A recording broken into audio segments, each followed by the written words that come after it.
আনাজ কিচেনে আপনাদের সবাইকে স্বাগত। আশা করি সবাই ভালো আছেন। আজকে আমি বানাবো ধনেপাতা দিয়ে দেশি মুরগির ঝোল।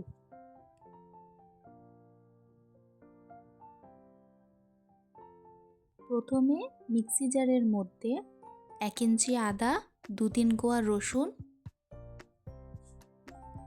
পেঁয়াজ কুচি, একটি টমেটো, ধনেপাতার ডাঁটি, অল্প জল দিয়ে একটি পেস্ট বানিয়ে নেব। এবার আমি মশলাটা রেডি করে নিব। 1/2 চামচ করে হলুদ গুঁড়ো, জিরে গুঁড়ো, লঙ্কা গুঁড়ো ও ধনে গুঁড়ো। মশলাগুলোতে জল দিয়ে গুলে রাখবো।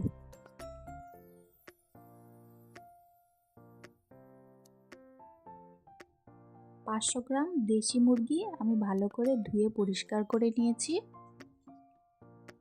এখন নুন, হলুদ, লেবুর রস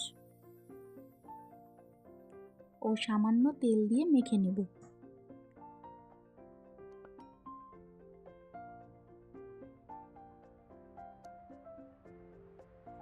ভালো করে নুন হলুদ মাখানো হয়ে গেলে ঢেকে রেখে দেব।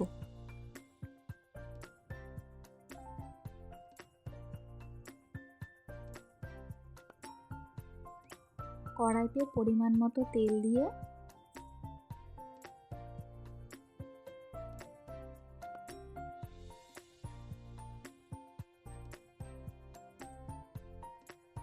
আলুগুলো ভেজে নেব।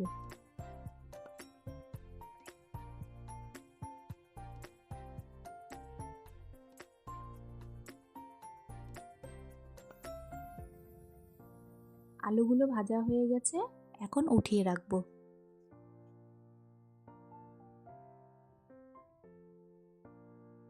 ওই তেলের মধ্যে পেঁয়াজ দিয়ে দিব। আজকের রেসিপিটা যদি আপনাদের ভালো লাগে, আমার চ্যানেলটিকে লাইক, শেয়ার, সাবস্ক্রাইব করে আমার পাশে থাকবেন।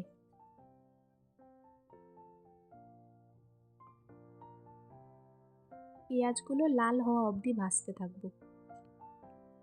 পেঁয়াজ লাল করে ভাজা হয়ে গেছে, এখন এর মধ্যে মিক্সিতে করা পেস্টটা দিয়ে দিব।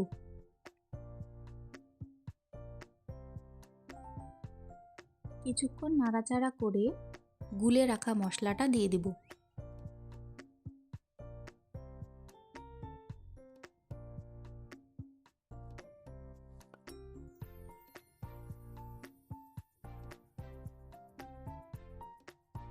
পরিমাণ মতো নুন দিয়ে তেল ছাড়া অবধি কষাতে থাকবো।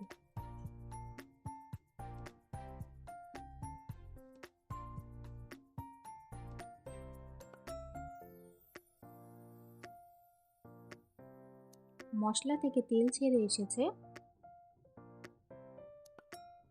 ম্যারিনেট করা মাংসটা দিয়ে দিব।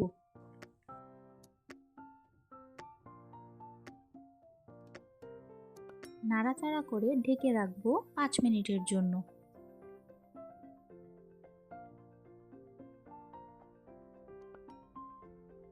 দেশি মুরগি সেদ্ধ হতে একটু সময় লাগে,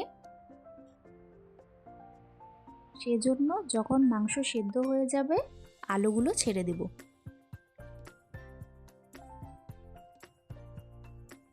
আলুগুলো দিয়ে আবার 5 মিনিটের জন্য ঢেকে রাখবো।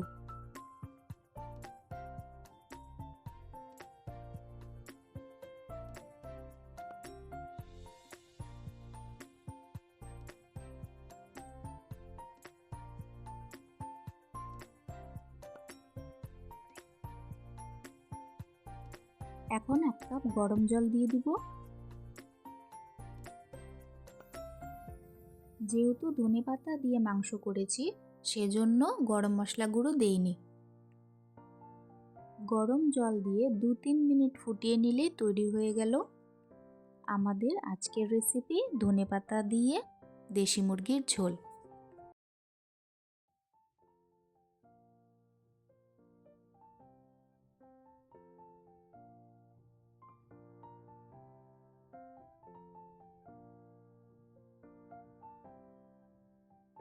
আজকের ভিডিও দেখার জন্য আপনাদের সবাইকে অনেক ধন্যবাদ। সবাই খুব ভালো থাকবেন।